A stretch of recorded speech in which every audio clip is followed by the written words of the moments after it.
Let's take a look at some of our questions for the passage. Let's do step 1 and read the question together. Which sentence best describes Judy and Stink's relationship? Now that we've read the question, we can move on to step 2. And in step 2, we are going to circle some key words that will help us find the answer. So some of the keywords that I circled were Judy, Stink, and the word relationship. Now, Judy and Stink are circled because these are the two people we're focusing on. And we also circled the word relationship because we need to see how do they get along? What is the relationship? Are they friends? Are they siblings? Is it a good relationship or a bad relationship? That's what we are going to focus on in this question. Now, I want you to think back to how they act in the story. Think of the things that Judy does to Stink. What kind of things does Stink do to Judy? When you're done thinking, go ahead and answer which sentence best describes Judy and Stink's relationship. F, they tease each other. G, they're jealous of each other. H, they tell each other everything. Or J, they like to spend time together.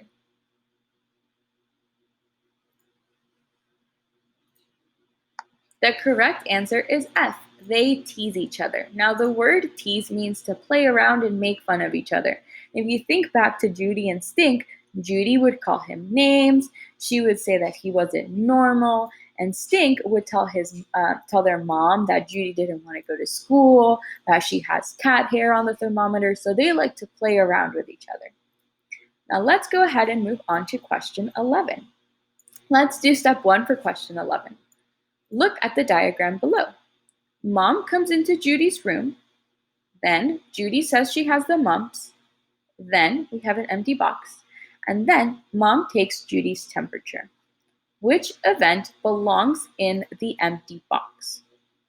So we just did step 1 where we read the question. Now we need to find keywords that are going to help us figure out what goes in this empty box and what the answer is. So let's go ahead and find some keywords. I know that a keyword is definitely going to be Mom and Judy's room.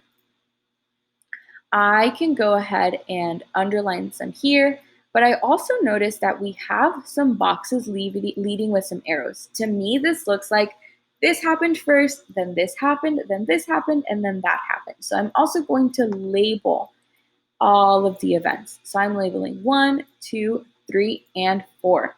I'm also going to circle belongs and empty box because we are trying to find out what goes here.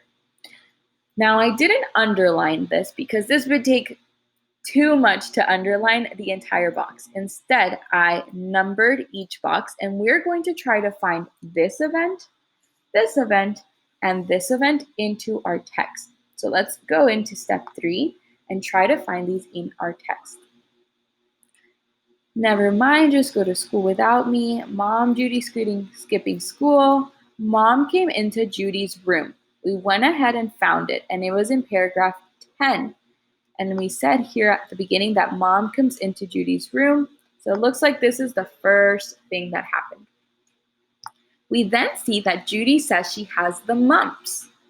Let's try to find that here in our text. I'm sick of rain, she whispered to Mouse. If only she had measles or chickenpox or mumps. Here we see mumps. Mumps. I think I have the mumps for real. Mumps. So we are in the right spot. She has mumps. But we have an empty box, so we don't know what goes here yet. But we also already know that Mom takes Judy's temperature. So let's try to find out where in the text she takes her temperature. Let's come back here. She has the mumps. You got a shot for that, didn't we, Mom? Sounds like somebody doesn't want to go to school today. Can I? Let's stay home. Let's take your temperature. So on paragraph 31, we have let's take your temperature. So we have found the first box, the second box, and the fourth box. And it looks like it goes one after the other, and these events are in order. So we know that the empty box is somewhere between paragraph 24, 25, 26, 28, or 29, or 30. 27 was here too, but it got cut off. Let's go ahead and see which event belongs in the empty box.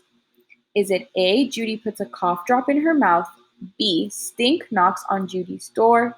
C. Judy makes a promise to mom. Or D. Mom tells Judy to get dressed for school. We're going to read in between these paragraphs and see what the correct answer is. Mumps gave you a stiff neck and a sore throat. Mumps made your cheeks stick out like Humpty Dumpty. Judy pushed the cough drop into her cheek and made it stick out, Humpty Dumpty style. Mumps, said Dr. Judy, I think I have the mumps, for real. Mumps, said Stink, no way. We got a shot for that, a no mumps shot. We both did, didn't we, Mom? Maybe one mump got through. Sounds like somebody doesn't want to go to school today, said Mom. Can I stay home, Mom? I promise I'll be sick all day. So which event belongs in the empty box?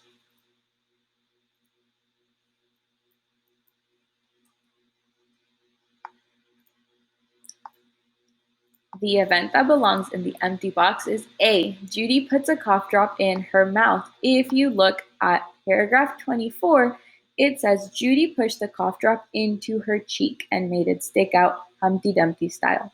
This happened between these two events, but before event 4. Let's move on to question 12. What lesson does Judy learn?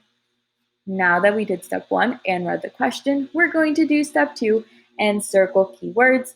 I think the keywords in this question are lesson and learn. So we need to figure out what Judy learns in this passage. So let's take a look at the passage and see if you can find some of the key words. Try to move myself so you can read closer.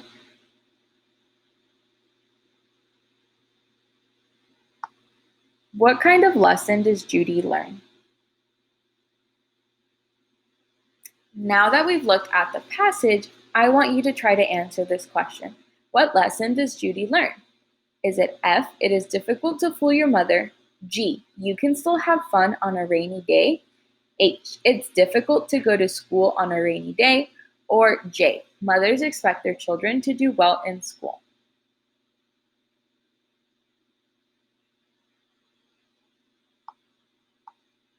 The answer is F. It is difficult to fool your mother. If you take a closer look at this section of the text, it says, Mom shook her head and went to wash off the thermometer. It's 98.6. It's normal. So even though Judy was saying that she was sick and she had a fever, her mom said, no, you don't. You have a normal temperature, and she was sent to school. So she learned that she was not able to trick her mom as easily as she thought.